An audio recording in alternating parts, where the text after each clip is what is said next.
Hello guys, welcome to the channel. In today's video, we will talk about ref cursors.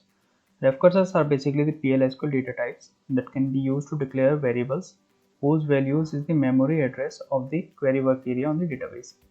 So basically, ref cursors are of two types. First is weakly typed ref cursors, and secondly, strongly typed ref cursors.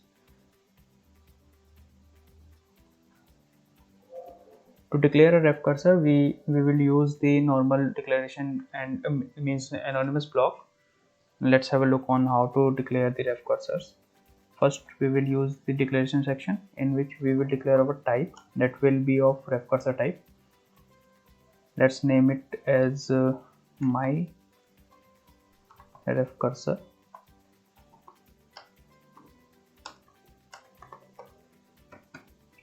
This is the normal declaration of ref cursor type. Now we will use a variable. We will declare a variable that will be of my ref cursor type. Basically, this is a cursor variable that will hold the address of the work area inside the PGA. Now our ref cursor is declared. This is ref cursor and this is the cursor variable. Now to use the ref cursor to hold any work area means pointer to the work area, we will use the open command, that is open ref cursor name, that is cursor variable that we have declared for a ref cursor. In this case also we will use the same query as we have been using to understand our cursor concepts. So this is the query for which we will open our normal cursor variable.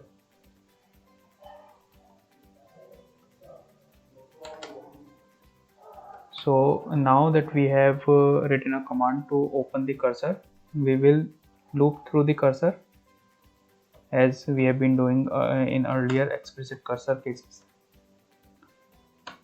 Inside the loop, we will fetch the cursor into the cursor normal variables.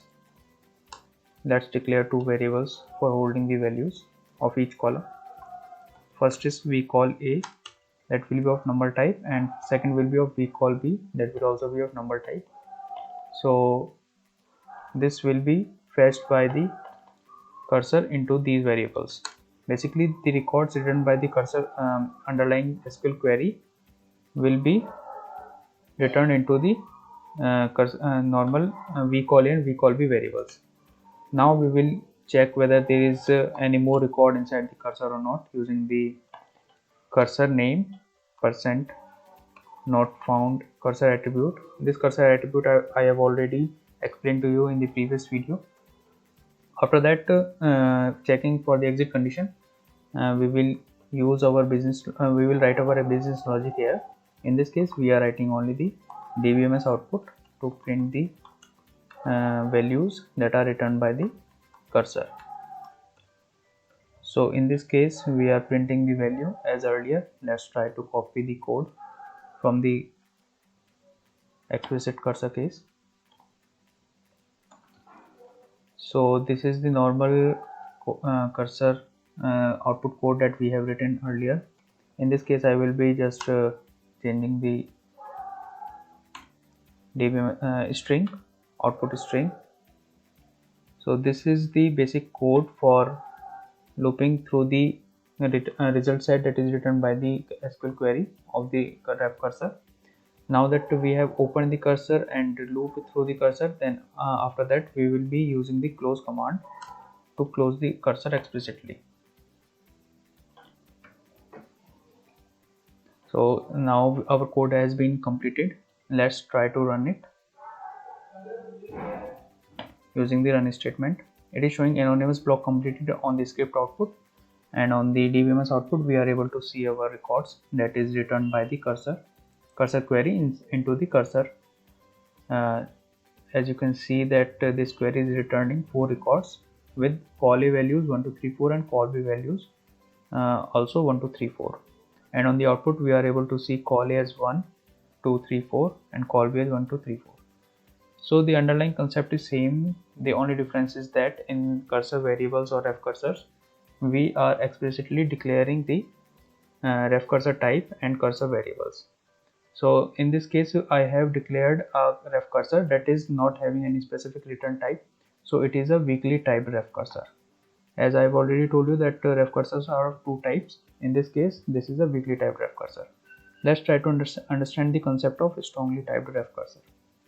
In the case of strongly typed ref cursor, there will be a return type for each cursor type declaration. In this case, I will be saying that this particular ref cursor will return a record type of test cursor table row type. So by writing this, I am saying that this particular my ref cursor is a ref cursor that returns test underscore cursor percent row type, basically the record type of this test cursor table.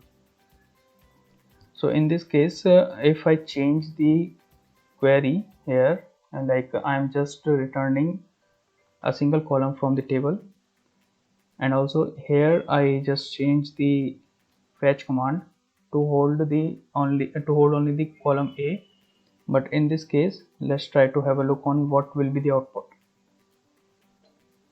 As you can see that the error is there on the script output, that wrong number of values in the into list of the fetch statement, because here we are just fetching one column as according to our select statement, but our ref cursor is saying that the return type must be test underscore cursor percent row type, that is of this table's row type.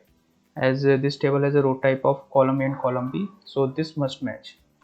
So we cannot have this type of mismatch in our strongly typed ref cursors. So if I just fetch both the columns from the query and put it into variables, that is we call A and we call B, it will run correctly. Let's try to run it one more time. It is showing anonymous block completed, and on the output we are able to see our output as required. So this is the basic difference between the strongly and weakly typed ref cursors. Now comes the cursor variables. Cursor variables, it is a variable declared with the ref cursor as data type.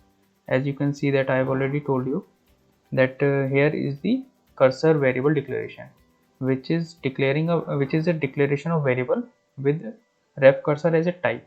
It is a data type which is actually a ref cursor. So this is the concept of cursor variable.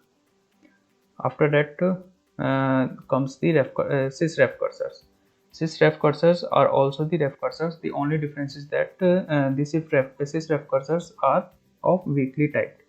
Basically, the first that I have already explained to you is actually a sysref cursor. And let's try to have an example of sysref cursor as well.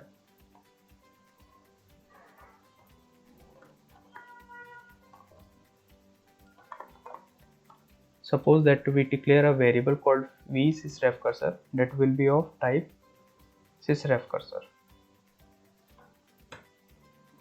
and let's comment it. Now we will use this variable to open our cursor with the query select call A and call B from test cursor. Means the underlying query will be same. The only difference is that we will be holding the reference using the sysref cursor. Let's try to run it now. So now it is showing anonymous block completed, and we are able to see the same output as earlier because the underlying concept is same. The only difference is in this case we are using sysref cursor as our data type instead of the explicitly defined ref cursor. So this is all about the ref cursors that we have covered. We have covered all the concepts related to the cursors in the Oracle, that is normal cursors of type implicit and explicit, and after that we had a look on cursor attributes for both implicit and explicit cursors. After that we had a look on cursor for loops in detail, and in this video we have covered the ref cursors.